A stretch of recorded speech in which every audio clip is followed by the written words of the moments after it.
A volatilidade dos preços do boi gordo caiu pela metade em 2025, um dado que, segundo o CPEA, sinaliza um ganho de eficiência e maior coordenação na cadeia produtiva. Essa menor oscilação indica que a oferta de animais está mais constante, permitindo que o mercado encontre um ponto de equilíbrio. Sobre esse assunto, a gente conversa agora ao vivo com Felipe Fabbri, que é consultor de mercado da Scott Consultoria. Felipe, muito bom dia, seja bem-vindo. Bom dia, tudo certo, Bruno? Como é que tá? Tudo bem também. Ô Felipe, o que essa redução aí, nessa volatilidade dos preços em 2025 representa na prática, né, para o setor? Olha, principalmente pensando para o produtor, ela representa uma regularidade com relação à remuneração. A gente viu um ano muito ofertado em 2025, mas sem uma pressão de preços como o que aconteceu em 2023 e em 2024. Então, se a gente for levar em consideração apenas a lei de oferta e demanda, este ano, pressupondo que a oferta foi maior, os dados do IBGE mostram isso, nós teríamos uma pressão baixista às cotações. Fato que não aconteceu. As oscilações, quando elas ocorreram no mercado neste ano, elas foram menores. A mínima de 2025 foi de R$300 por arroba para uma cotação que abriu o ano em R$320. Então, nós estamos falando de um mercado mais consistente e para o produtor isso é muito bom. Isso acaba trazendo um pouco mais de tranquilidade com relação à negociação ao longo desse ano, depois de 2 anos de um período bem desafiador, com uma volatilidade muito alta. Um exemplo mesmo é o final do ano de 2024, onde a gente sai de R$250 por arroba para R$350, isso base em São Paulo, no intervalo de um mês, e isso acaba tirando um pouco do sossego, acaba gerando mais incerteza para o pecuarista principalmente. Pensando no porquê desse movimento ao longo do ano, a gente tem que destacar um cenário de demanda que veio muito bom, tá? Então, pensando agora na cadeia como um todo, não só no pecuarista, olhando para a indústria também, é um sintoma de que a demanda ela existiu, ela foi uma demanda consistente, uma demanda forte, esse ano principalmente olhando para a exportação. E aí, quando a gente tem um quadro de demanda bom e uma oferta que vem confortável, mantendo o preço, é um sinal de que o mercado encontrou um ponto de equilíbrio e consegue trabalhar com margens interessantes ao longo de toda a sua cadeia. Ou seja, promove desenvolvimento, promove a questão de crescimento sustentável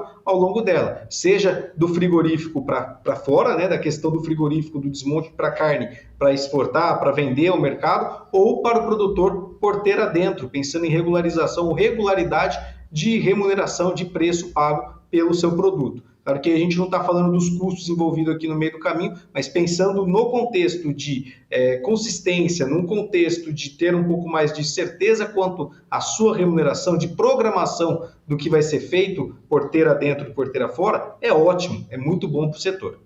Como é que essa retomada agora da exportação para os Estados Unidos, né? Essa demanda externa é forte o suficiente para manter a arroba em patamares aí elevados ou essa eficiência interna deve segurar grandes picos?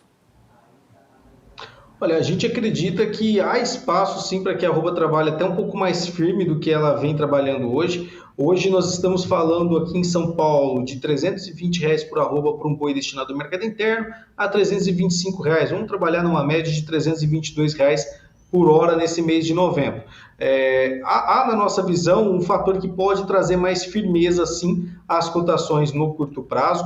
Por quê? Nós estamos no último mês do ano, entrando no último mês do ano, e esse período nas fazendas brasileiras, ele é marcado por um período de estação de monta, por maior participação de fêmeas dentro das propriedades, e isso reduzindo um pouco da oferta que chegaria às indústrias frigoríficas. A gente tem que destacar que está sendo um ano de uma oferta muito boa, então talvez não seja um movimento suficiente de redução de oferta para que as cotações trabalhem com uma firmeza como a que nós vimos em 2024, aqueles R$350, R$340 por arroba. Tá? Pensando no contexto de exportação, é sim um fator que, no nosso ponto de vista, pode trazer um incremento de demanda por parte dos compradores, só que a gente já tem que destacar que, sazonalmente, com sobretarifa ou sem sobretarifa, esses compradores já buscam mais boiadas para atender o mercado norte-americano nos últimos 2 meses do ano. E isso é um dado histórico do Brasil. Quando a gente pega o volume de exportação de 2020 para cá, as vendas aos Estados Unidos elas começam a aumentar a partir dos meses de novembro, dezembro, janeiro e fevereiro, por conta de um movimento de tarifa dentro do que é normal para exportar para o país, que muda nesse período de ano. A gente sai de uma tarifa de 26% para 4%. Com a sobretarifa, ficava relativamente inviável com os 26%. Agora a gente pode ter um avanço dessa busca por parte dos compradores, estimulando preços e, a depender do tamanho da oferta, ver até movimentos de alta. Não acreditamos que venha a ser um movimento de alta como aconteceu no final do ano passado. Por quê? A demanda interna é quem vai acabar direcionando, no nosso ponto de vista, como um driver de incremento de preços, e não só a demanda externa. A demanda externa já está bem estabelecida no nosso ponto de vista. Agora, a demanda interna é quem vai ter o seu papel fundamental, e esse ano ela tem um conceito, uma conjuntura um pouco diferente do que foi 2024. Nós não temos eleição, nós temos 13º, temos férias chegando, temos aqui bonificações, isso estimula consumo. Mas no ano passado nós tivemos eleição que também estimulou o consumo com uma oferta menor do que nesse ano de 2025. Então, de modo geral, mercado firme, estabilidade alta daqui até o final do ano, mas não devemos ver uma alta expressiva como foi em 2024. Como é que está a disponibilidade de animais aí para abate? Olha, hoje, quando a gente considera os dados oficiais do IBGE, levando em consideração até o terceiro trimestre do ano, nós estamos com um acumulado de produção recorde, tá? Um aumento de oferta de carne da ordem de 4%, isso em carcaça produzida, e quando a gente considera o abate de bovinos, ele aumentou 7% no acumulado desse período aí entre janeiro e setembro. Quando nós olhamos para os dados do Sistema de Inspeção Federal, que são os dados preliminares, né, que depois vão acabar abastecendo esses dados do IBGE, nós tivemos um outubro com um volume de bovinos abatidos muito consistente, foi o segundo melhor mês do ano de 2025 em termos de abate.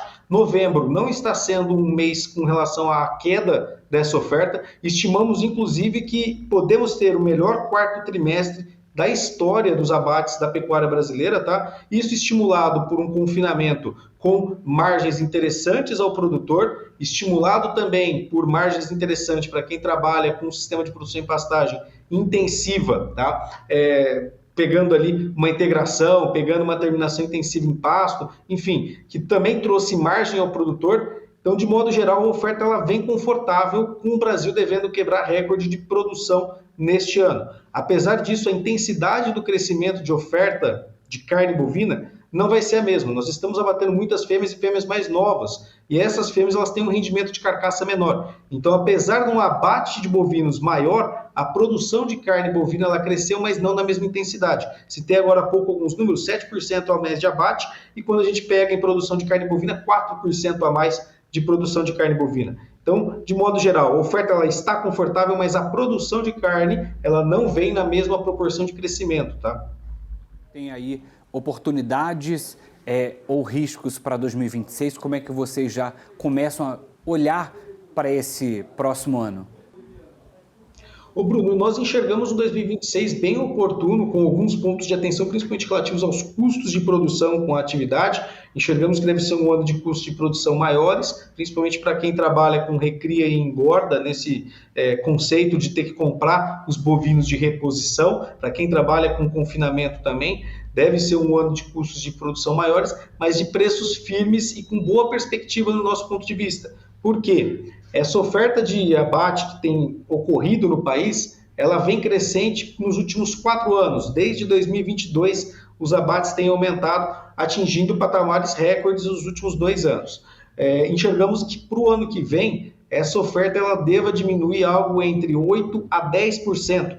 Então, diminuição de abate de bovinos no Brasil deve ser reportada para o ano que vem. Pensando em consumo doméstico, nós temos um ano onde, olhando agora para estímulo financeiro para o consumidor brasileiro, o governo aprovou a retirada do imposto de renda para quem recebe até R$5.000, deve ter mais renda circulando no ano que vem, que pode ser destinada ao consumo, seja ele de carne bovina, suína, de frango, enfim. Podemos ter aqui um estímulo no ano que vem, com o período eleitoral para o segundo semestre. Os dados de desemprego do Brasil, eles entram no 2026 em patamares historicamente baixos. Então, pensando em consumo doméstico, essa redução de oferta que vem a acontecer, ela já deve dar firmeza aos preços, ou manter eles como nós temos visto. Olhando para o consumo, olhando para a demanda, pensando em mercado interno, nós temos fatores que apontam para uma demanda doméstica que pode ser melhor no ano de 2026. E pensando em cenário internacional, os preços da carne bovina no mundo estão no seu maior patamar dos últimos 10 anos. Quando a gente olha para importantes produtores de carne bovina, nós temos Estados Unidos e também Austrália que devem reduzir a oferta de carne, a oferta de boiadas para o ano que vem. E isso junto com o mercado brasileiro reduzindo a sua disponibilidade de oferta. Ou seja, os preços da carne no mundo tendem a ficar mais caros e os parceiros, os importadores de carne bovina procurarem aqueles países que têm um preço mais acessível, dentre eles o mercado brasileiro. Ou seja, há fundamentos no nosso ponto de vista para 2026 com preços da arroba do boi gordo sustentados acima dos R$300, talvez até sustentados acima do preço atual de R$320, olhando para esses fatores que citei. É um ano, do nosso ponto de vista, bem oportuno para a pecuária de corte brasileira, mas com atenção aos custos de produção. Não é só o boi gordo que deve subir, a reposição também vem em alta e o preço dos alimentos, em alguns casos aqui, podem vir a ficar mais caros no ano que vem. Muito bem, Felipe. Muito obrigado pelas informações, pela participação aqui no Agronotícias primeira edição. Até a próxima. Até a próxima, um forte abraço, um ótimo final de semana a todo mundo que está nos acompanhando. Para você também.